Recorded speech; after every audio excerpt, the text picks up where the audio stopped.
ادامه گفتاری رمان زنان سبزبهاری شاعر و نویسنده دلآگاه گلرخسار.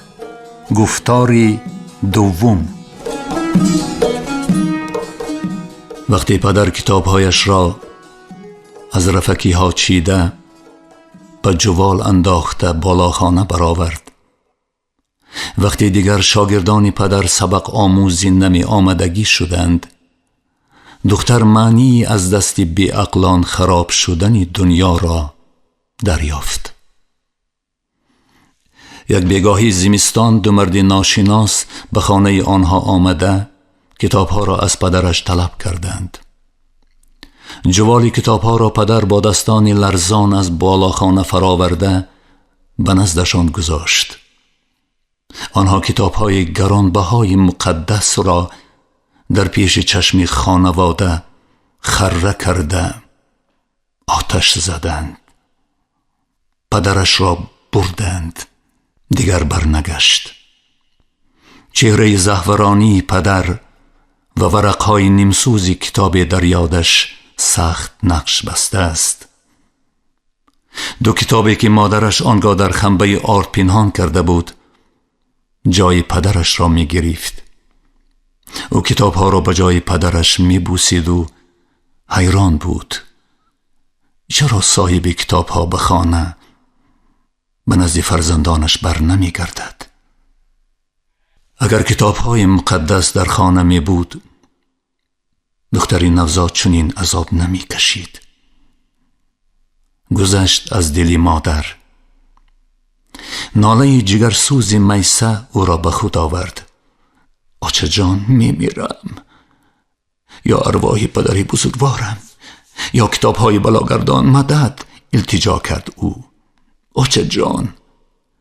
صدای دردآلود نوزاد در گلویش گره زد. جانی آچه، کاشکی خدا امانتش را از من گیرد و تو را سبک گرداند. عروسی مادر. ناگاه صدای پستی در فضای خانه پیچید. مادر با امید سوی دخترش نگریست، اما او را بی حال و بی مدار دیده سوی تشنابی پشت در چشم دوخت. صدا تکرار یافت. بزیکل بزغاله دار شده بود. دلی عاجزه روشن شد. پروردگار حاضر و ناظر، مشکل کشای بنده بیچاره، در قدرتت مرم. به حال جانوری بی زبان که رحم کردی، بنده‌ات را هم از لطفت بی نصیب نگردان. زاره کرد زنی مسکین. اما حرب و ضرب مرگ و زندگی گوییا اول و آخر نداشت. نوزایی که در این نبرد نابرابر از امید و صبر سنگر داشت سری پا شد، اما بیمدار به آغوش خواهرش افتاد. نوزا تمام قوتش را جمع کرده و زور زده لبان خشکش را گزیده خونچار کرد.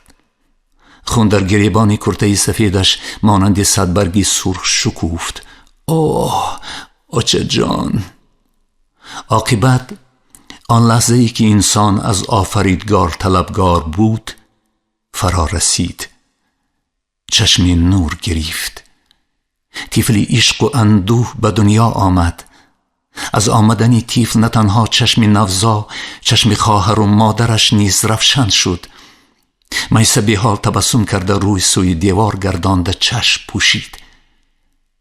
نشان از رخساری عرقشار و گرمی اپش بوسیده با کتف و ابروانش شادیش را بیان، هدیه آفریدگار را به مادرش بلکه به تمامی سبز بهاری نیم خواب و نیم بیدار تبریک کرد. شکر خدا. مبارک. صدای گریه و خنده خیریه در خانه طنین انداز شد. خیریه خود را، دخترانش را، کریم جوانمرگ را با تولید طفل که هنوز جنسش معلوم نبود با شادی طفلانه مبارکباد گفت. 1000 بار شکرانه. خاموشی نوزا و از آمدن خود با صدای نوید ندادنی طفل مادر را هراسان کرد. جای شادی را در دل خواهر و مادر ترسی کرخت کننده گرفت.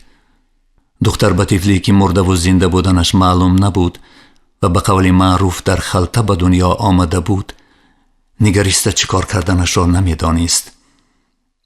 پرده را دران. با اشاره امر کرد مادر. نشانه این بی دایه ناچار با پنجه های لرزان دهان و بینی کودک را از پرده شلمک رها کرد. طفل با نیم آوازه که زنده بودنش را بیان نمود. پسر، خوشحال اشاره کرد نشانه. پسر، صاحب درک، صد لک شکرانه. گریبان شکرانه با یک دستی سالیمش قبضه کرد زنی عاجز. شیری نر، جاگه را به صندلی نزدیک ساز کن. زودتر علاو کن. آرد بریان پس، بسیارتر پس. ما 2 نوزاد داریم. باز کی؟ با خنده اشاره مادرش را پذیرفت دختری خوشحال. نشانه به بوزی کل اشاره کرد. هر دو با ذوق خندیدند. در عین حال مانند این 2 بیچاره خدا خوشبخت‌تر کسی نبود. میسه به شادی آنها همراه نشد. آنی که آخرین نیروی زادگاریش را به خرج داده انسان آفریده بود، در فرشی سرد با چشمان پوشیده می‌خوابید و شاید بهشت مادران را خواب می‌دید. بهشتی را که هر لحظه راهش به سوی ملاقات با کریم کوتاه می‌شد.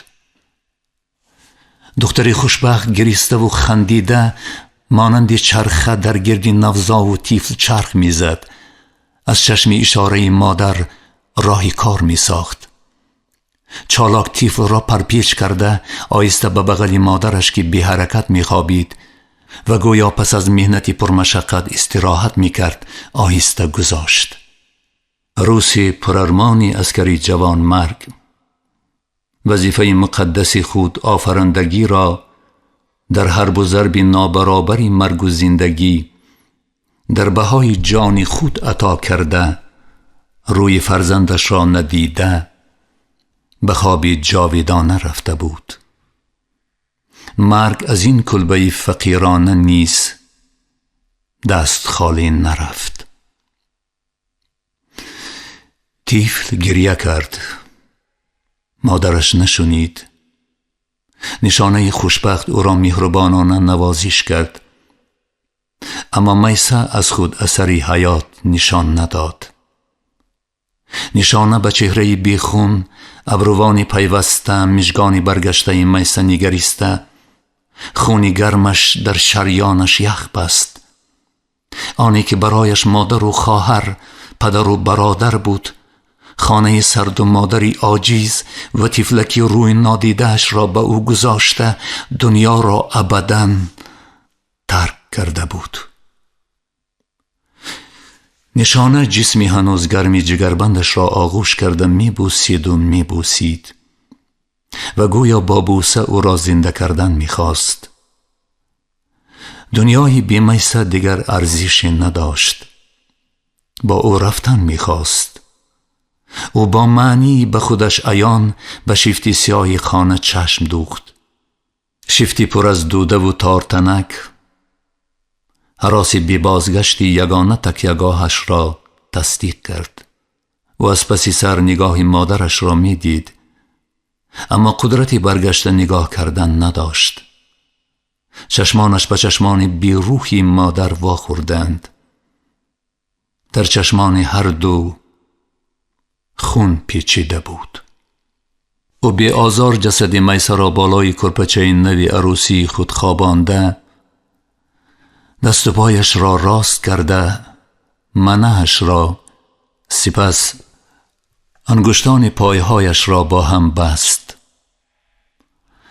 دختری لال این تجربه تلخ را هنگام مرگ دایه دیده و ازبر کرده بود. همین وقت ماری که زنی جوان را بلکه تمام خاندان را زهر زده بود از کف میسه افتاد.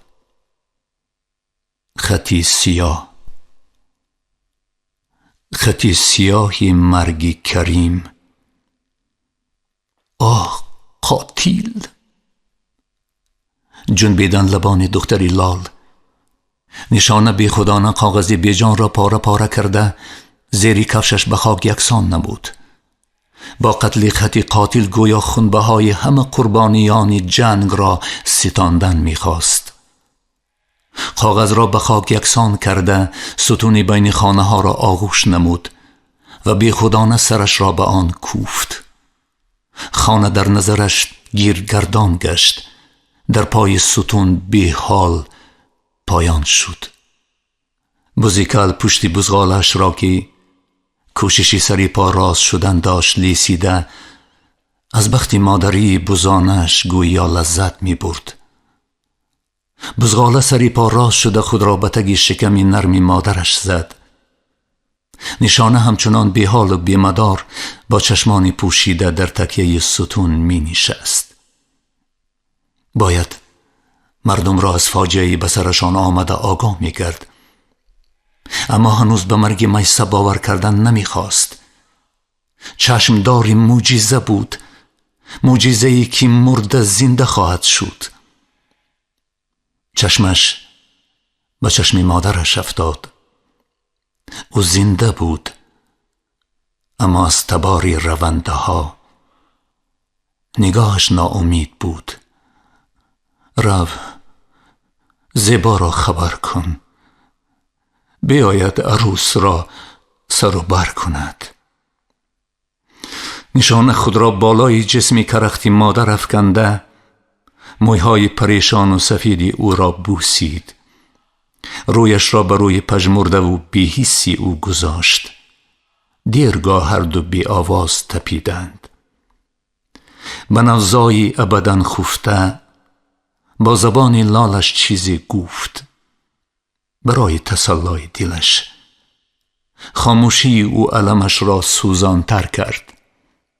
میسه گویا بعد مهنت طاقت فرسا فراغت می کرد. در چهرهش موج تبسم می دمید. طفل یتیم از گرسنه بودنش با نیم‌آوازکی اقربایش را آگاه کرد، اما خاله غمزده‌اش نشنید. نشان طفلی را که بازیچه پرتاو را میماند از آغوش سرد نوزا برداشته به بغل مادر بزرگی عاجز گذاشته، گریان و نالان از در بیرون شد. با شدت برف میبارید. همه جا سفید پوش بود. به جز چشم سیاه قبر شیطان، این غار را که طبیعت در پیشانه کوه روبرو آفریده بود و در 4 فصل سال نگاهش را از دهن نمی کند، قبر شیطان می نامیدند. غار گویا همه را می دید و می سنجید. سبزبهاریان از این چاه سیاه همیشه در حذر بودند، اما هر قدر از چیز در حذر باشی همان قدر آن را پنهان و عیان خواهی دید. نشانه از در برآمده راست به چشم غار نگریست. چنانش نمود که چشم سیاه به سویش پرمعنا چشمک زد. این دفعه از نگاه قبر شیطان چشمش را نگریزاند، بلکه گویا قاتل میسه و کریم باشد. با نفرت نگاهش را دنبالگیر شد. نگاه دختری غمزده حرف زیادی گفتنی داشت، اما به انسانهای غم‌آفر، نه به این چقوری هراس‌آور. دختر با شست از چپردر بیرون شد. لغژان آفتان تا صحن مسجد رسیده، با کلول سنگ یخبسته به پاره آهنی که وظیفه زنگوله دیه را اجرا می کرد، بی ایست و بی خود کوفته سبزبهاریان را از مرگ و تولید 2 انسان خبردار کرد. این وقت زیبا برف کفشش را تگ دالان خیریه افشانده خوشنودانه ترانه برفی می خواند.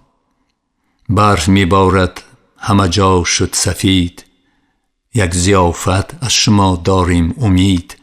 میسه بانو، نشانه، ضیافت بد، هدیه هایی به فران تیار کرده تان را برار. در را کشاده گفت زیبا. جان خاله، میسه ما را پرتافته رفت. نالید از کنج خانه خیریه. دختری پرارمانی آچه، عروسی بی شاه مردی آچه، نهال برق زده آچه وای بلمه علمه. میسه خوابی یا بیدار؟ فریاد کشید زیبا نزدی جسدی سردی دوگانه جمالکیش سری پا نشسته. رنگ زعفرانی نوزا سؤالهای او را در لبش قفل زد. زیبا با جورابهای نقشین نیم بافت میسه که از سبد با نقش و نگار رنگین خودنما بودند پکر می نگریست و به حقیقت حال باور کردن نمی خواست. آلوچه کلان بود است، قدم نرسید. دختر کلان کردم، زورم نرسید. وای خاک بر سری مادرت میسه، مرده ماند و زنده رفت. صدای نوحه مادری عاجز از شمال زمستان سردتر به جسم و جانش کاره می کرد. جنگ دوام می کرد. اجل دری خانه ها را بیرحمانه می کوفت و بهترین ها را با خود می برد. زندگی زنده بود برای زنده ها.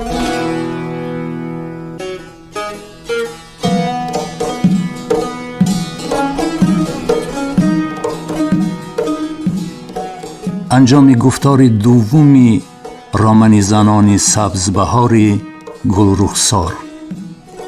در آماده نمودن گفتار اینها سهم گذاشتند: شهاب الدین حق نظر، محمد جان شادی، طالب محمود.